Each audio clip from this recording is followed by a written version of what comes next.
Good morning, student. I am Pankaj and I am electrician instructor. जैसे कि आप देख पा रहे हैं, आज का टॉपिक है डीसी जनरेटर। आज हम लोग डीसी जनरेटर के बारे में जानेंगे। उससे पहले ये जानते हैं कि जनरेटर है क्या या जनरेटर किसे कहते हैं। जैसे कि इसका नाम से लग रहा है जनरेटर, और नाम के अनुसार लग रहा है कि यहाँ कुछ तो जनरेट होता है।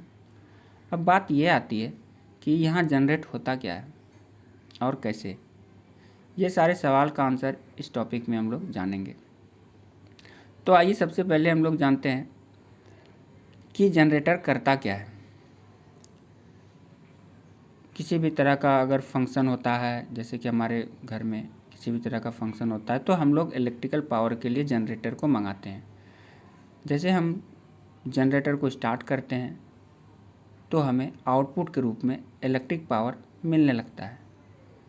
तो आखिर इसके अंदर में ऐसा क्या हुआ जो डीजी को स्टार्ट किए, डीजी मतलब डीजल इंजन से चलने वाली जो जनरेटर है, तो डीजी को स्टार्ट किए तो आउटपुट के रूप में इलेक्ट्रिकल पावर मिलने लगा।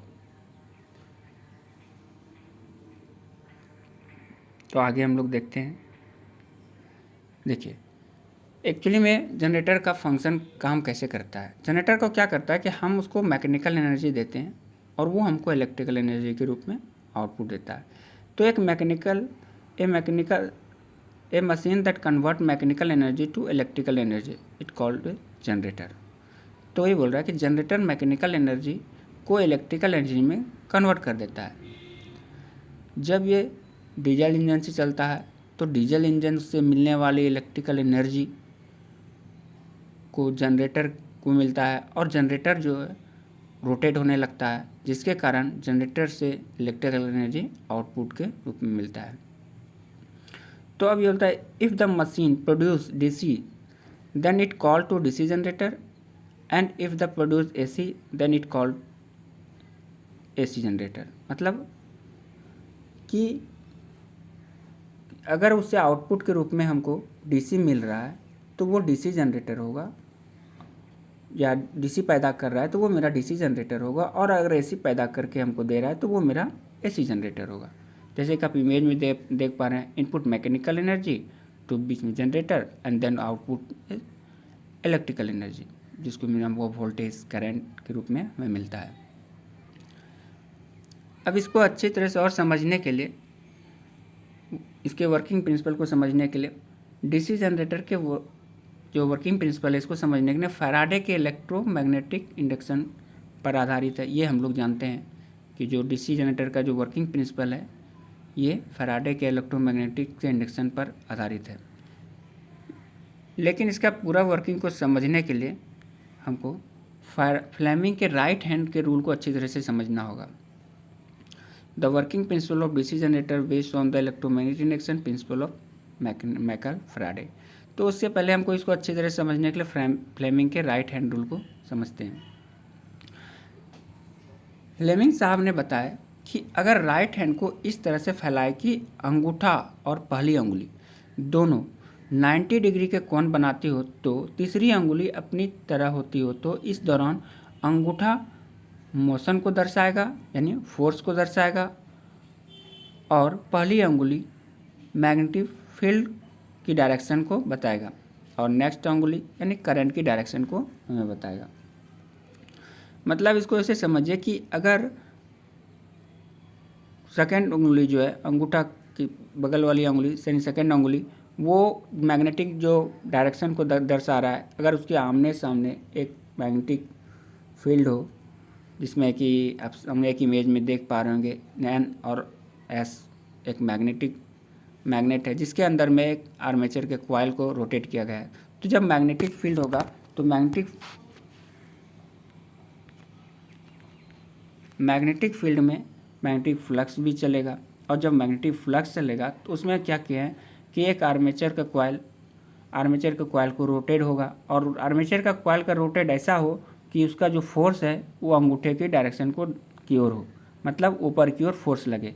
अगर डायरेक्शन ऊपर की ओर होगा और उसका फ्लक्स नॉर्थ टू साउथ चलेगा, तो इसमें क्या होगा, करंट का जो डायरेक्शन होगा मेरा थर्ड अंगुली की ओर होगा।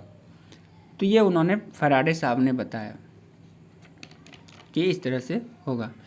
तो यह बोलता है कि इस सिद्धांत के अनुसार यदि किसी चालक को किसी चुंबकीय क्षेत्र में इस प्रकार गतिमान किया जाए कि उसकी गति से चुंबकीय बल रेखा का छेदन होता हो तो उस चालक में ईएमएफ पैदा हो जाता है।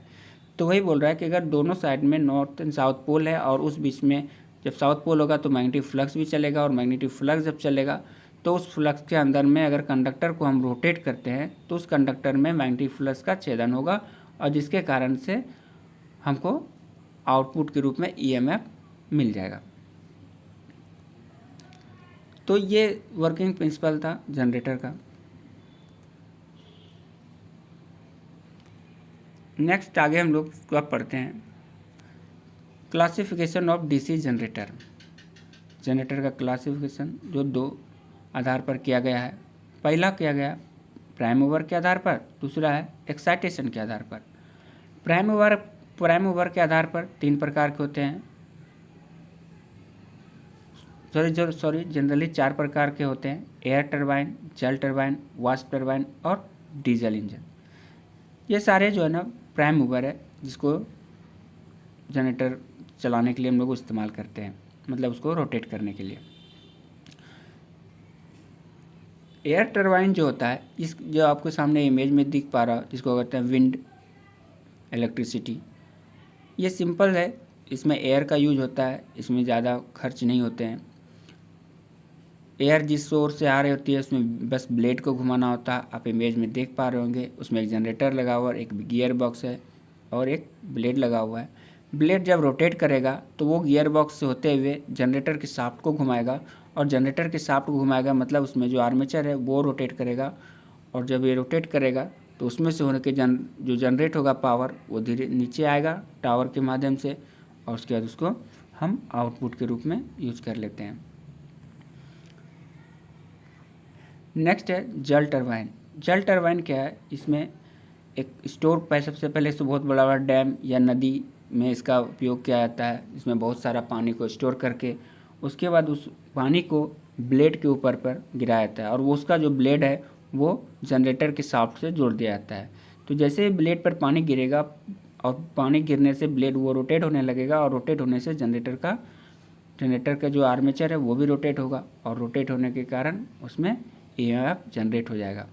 तो ये होता है जल टरबाइन का। दूसरा है स्टीम टरबाइन। स्टीम टरबाइन क्या होता है, जिसको कहते हैं टर्बो जनरेटर। स्टीम टरबाइन में क्या होता है कि सबसे पहले इसको कोयला या किसी तरह से क्या पता है आग स्टोर करके उसको पानी गर्म करके उसके बाद उसको गर्म किया जाता है, और गर्म करने के बाद जो स्टीम तैयार हो जाता है वो स्टीम पाइप के माध्यम से उस पर ब्लेड के ऊपर छोड़ा जाता है। जैसे इसके ब्लेड के ऊपर पे छोड़ा जाएगा, ये ब्लेड बहुत तेज़ी से घूमने लगता है, जिसके कारण इसका जो ब्लेड है वो जनरेटर के शाफ्ट से जोड़ दिया जाता है, और जनरेटर से शाफ्ट जोड़ने के कारण जनरेटर रोटेट होने लगता है, और फिर उससे वहाँ पर ईएमएफ जनरेट हो जाता है। नेक्स्ट है डीजल इंजन। डीजल इंजन जो जनरली हम लोग घरों में उपयोग करते हैं। डीजल इंजन एक सिंपल सा है जो हम लोग अपने ज़रूरत के हिसाब से उपयोग कर लेते हैं। इसमें एक डीजल इंजन का अलग होता है और जनरेटर का भाग अलग होता है। तो डीजल इंजन को जैसे ही हम डीजल डालते हैं तो फिर हम उसको स्टार्ट करते हैं। स्टार्ट करने के बाद डीजल इंजन में एक पावर जनरेट होता है, उसका जो पावर है वो हम जनरेटर के शाफ्ट से जोड़ देते हैं, और जोड़ देने के बाद डीजल इंजन जैसे ही रोटेट होने लगता है उसका पावर के कारण जनरेटर के आर्मेचर को रोटेट करता है, और जिसके कारण यहाँ पर भी जनरेट होने लगता है। तो इस तरह से डीजल इंजन से भी हम लोग पावर जनरेट कर लेते हैं।